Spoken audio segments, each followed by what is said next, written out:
In the past, you may have been disappointed that your prayers were not answered. But do not lose faith. God is not a mute, unfeeling being. He is love itself.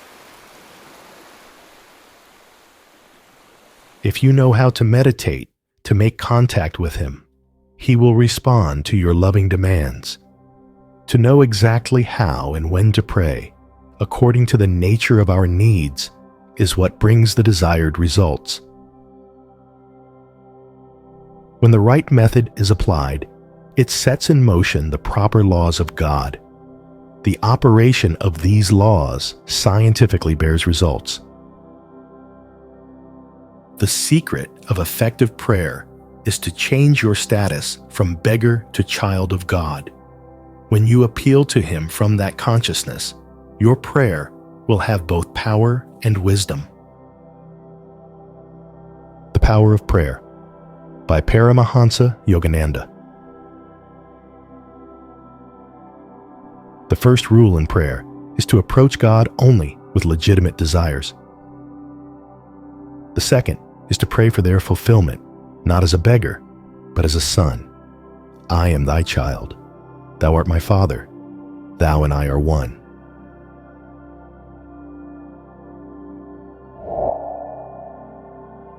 When you pray deeply and continuously, you will feel a great joy welling up in your heart.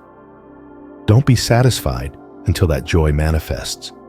For when you feel that all-satisfying joy in your heart, you will know that God has tuned in your prayer broadcast.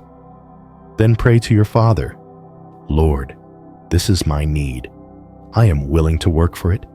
Please guide me and help me to have the right thoughts and to do the right things to bring about success. I will use my reason and work with determination, but guide thou my reason, will, and activity to the right thing that I should do.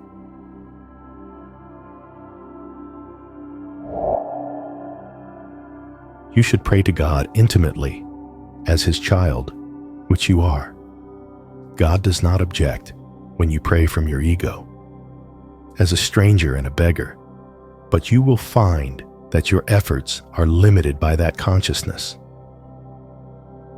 God does not want you to give up your own willpower, which is your divine birthright as His child.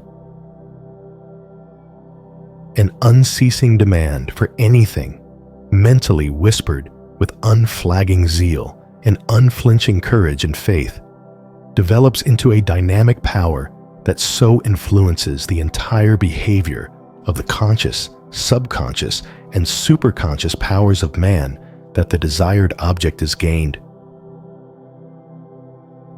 The inner performance of mental whispers must be unceasing, undaunted by reverses. Then the desired for object will materialize.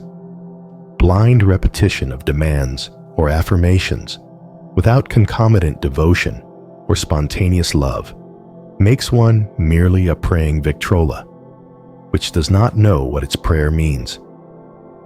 Grinding out prayers vocally and mechanically while inwardly thinking of something else does not bring response from God. A blind repetition, taking the name of God in vain, is fruitless. Repeating a demand or prayer over and over again, mentally or orally, and with deepening attention and devotion, spiritualizes the prayer and changes conscious, believing repetition into superconscious experience. The Lord responds to all and works for all, Sri Yukteswar said. Seldom do men realize how often God heeds their prayers. He is not partial to a few, but listens to everyone who approaches Him trustfully. His children should ever have implicit faith in the loving kindness of their omnipresent Father.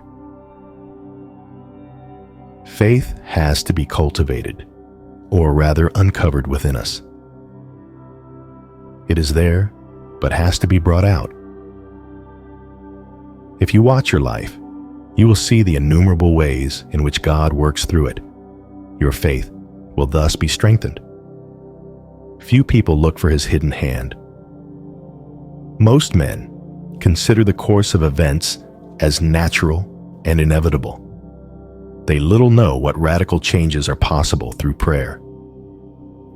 Always undoubtingly believe that God's power is working in you, just behind your thoughts, prayers, and convictions, to give infinite strength.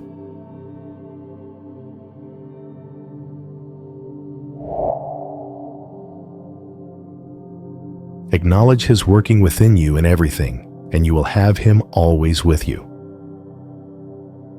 During a period of great trial, Paramahansa Yogananda retired to the desert for solitude and prayer.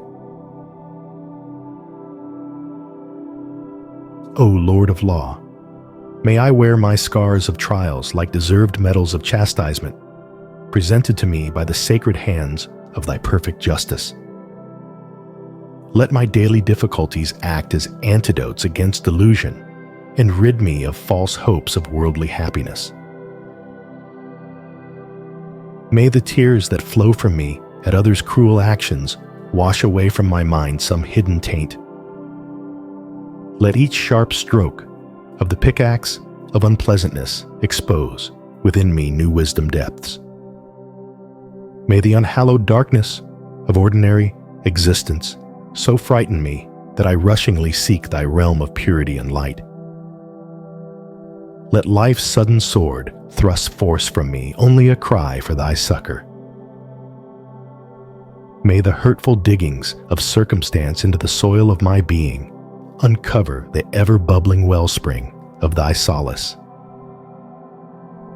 Let the ugliness of unkindness in others impel me to make myself beautiful with loving kindness.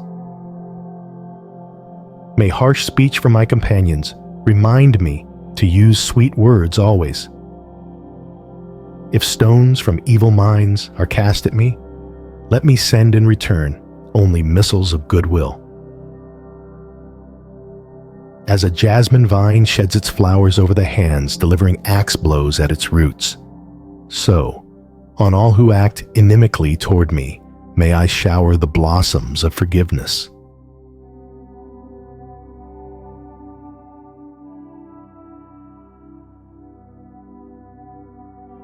One night, while deeply meditating, he received this beautiful response from God. Dance of life, or dance of death. Know that these come from me, and rejoice. What more dost thou want than that thou hast me?